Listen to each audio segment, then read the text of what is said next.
Hey everybody, so Joe Rogan had Ben Shapiro on his podcast recently, and I'm a little disappointed because he has now had Peter Schiff and Ben Shapiro, two very conservative people, on pretty close together. I'm hoping what that signals is that we will have a progressive person coming on soon. I'm hoping Kyle Kalinske, but we'll see. But what's really interesting about this clip is that it is Joe Rogan going back and forth with Ben Shapiro regarding racism in America.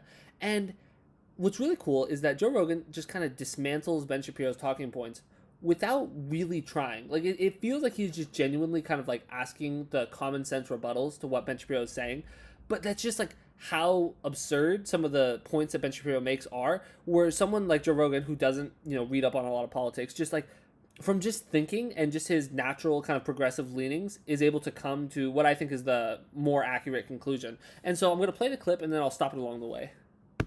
1776, and we look at the Declaration of Independence, and we look at America today in 2020, there clearly is some impact in the echoes of slavery, and then after that, Jim Crow. There's clearly some impact in these deeply impoverished communities that don't seem to advance. Yes. So to make the argument about institutional racism, there's a couple ways you can read this. When people say systemic racism or institutional racism, I usually ask them to be a little more specific in what they mean, because there are a few ways you can read that. One is history has impact. Of course, that's true, right? That's true for everybody.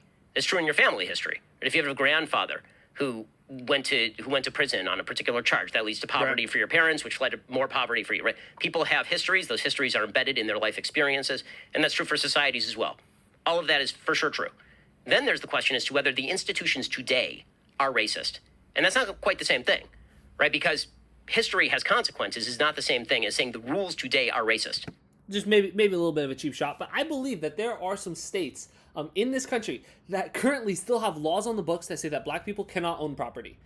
Definitely fact check me on that if that's not true, but I definitely remember reading not too long ago that there are states where it's not, now this is not a law that is enforced, but it is still on the books. So that, like I said, a little bit of a cheap shot. Obviously those laws aren't enforced, but it does kind of highlight the fact that this didn't happen that long ago. Because the rules today are not racist, actually. The rules today are quite not racist.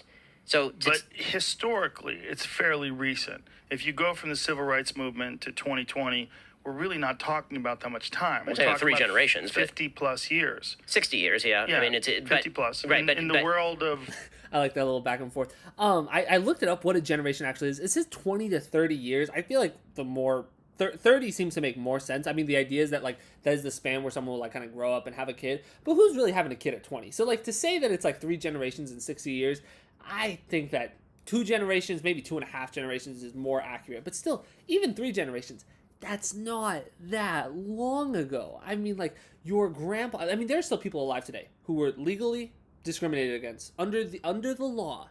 There were rules against them. I believe the first woman to ever go to a integrated school, she is like still alive. She like just turned like 70 or something. This is not that long ago. And Joe Rogan, like I said, he's just like from just a common sense kind of thing. He's like, it's awful.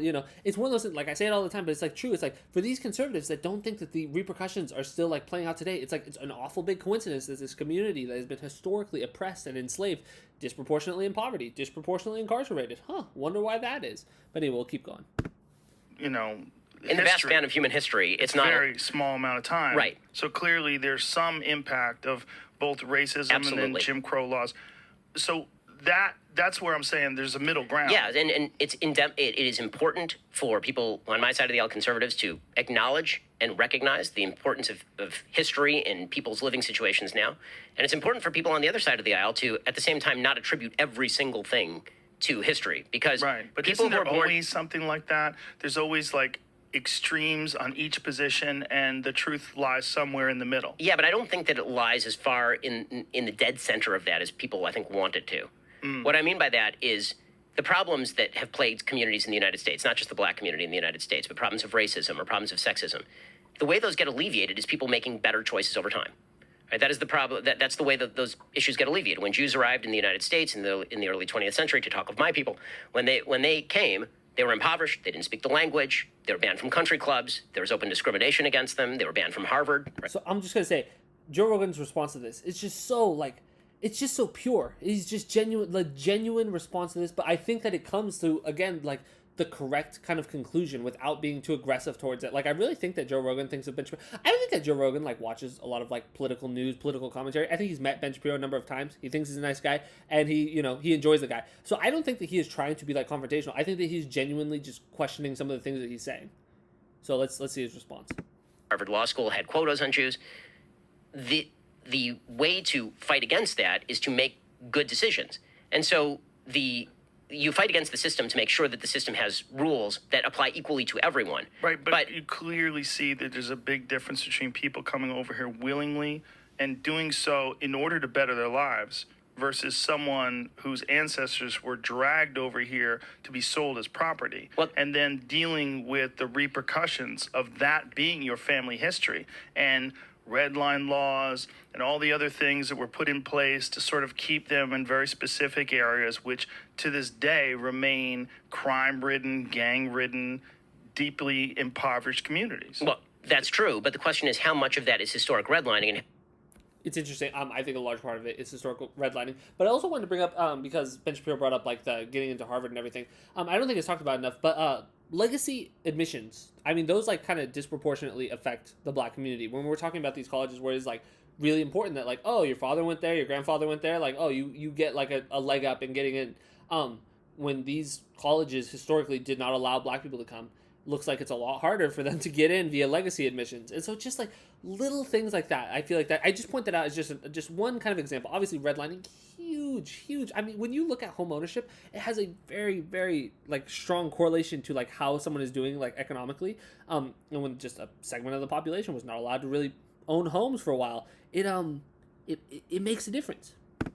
of that is an 18-year-old kid today deciding to pick up a gun and shoot somebody. But how much of that 18-year-old kid today deciding to pick up a gun and shoot somebody is based on him growing up in this fucked up environment where that's what he models, where everything around him is crime and gangs, and you imitate your atmosphere, which what all humans do. Right, but the answer is there's only one way to break that chain.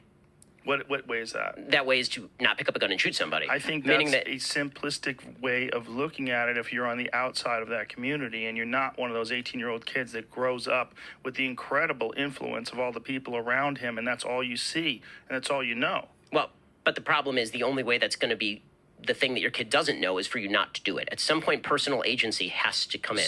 It does, because education and teach. All right, so I'm gonna cut it off there. They go back and forth a little bit more, but I don't want this clip to go on too long.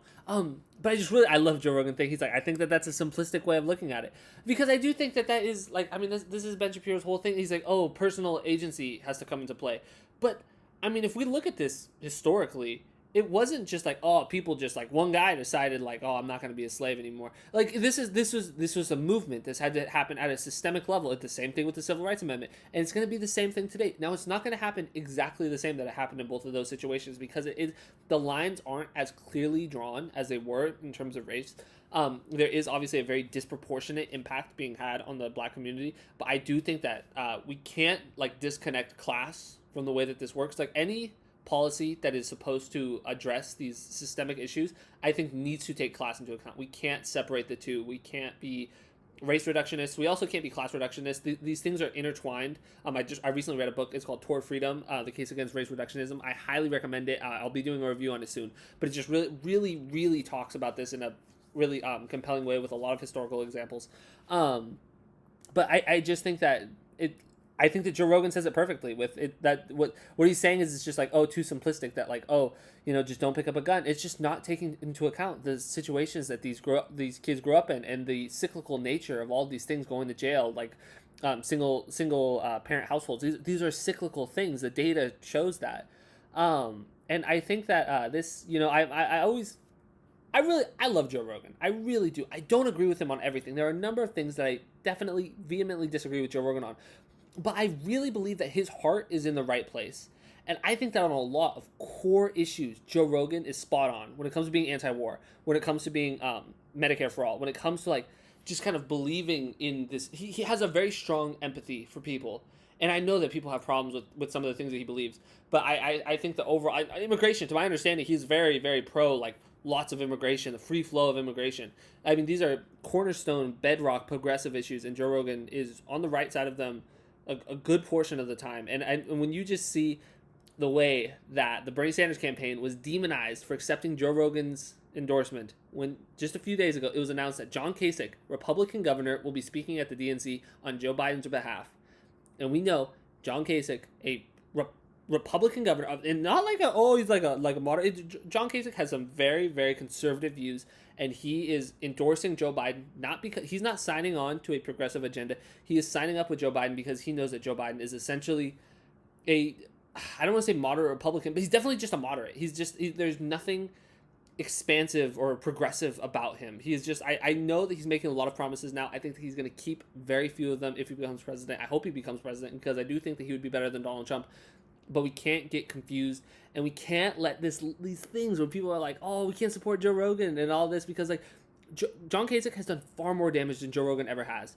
And so it's just like it's just people. It was just people trying to take down the Bernie Sanders movement. It really, I mean, that like I can't imagine that's not what it was, because if Joe Rogan had endorsed Joe Biden or Pete Buttigieg or Elizabeth Warren, their fans would have been okay with it, and it was just because he endorsed Bernie. And so it's just like, he always grinds my gears when people get on Joe Rogan because he is more progressive than a lot of people who consider themselves like on the left. Now, on some things, he is definitely really conservative, but on stuff like this, I really think his heart is in the right place. He is being sincere, and he just sometimes I do think he's a little bit misguided. I wish he didn't take so much advice from people like Ben Shapiro, people like Peter Schiff, but I do think that he has a lot to contribute, and I like to think that he will start moving even in an even more progressive direction in the future. I think that there's a lot of potential for that. I mean, he was going to vote for Bernie. And so anyway, I really hope you guys enjoyed this video. If you guys disagreed with anything I said, maybe you hate Joe Rogan, maybe I'm completely wrong. He's a closet alt-right figure in disguise. He's not. But maybe you think that. Comment down below. Let me know what you think. If you enjoyed my video, make sure to like and subscribe, and have a great day.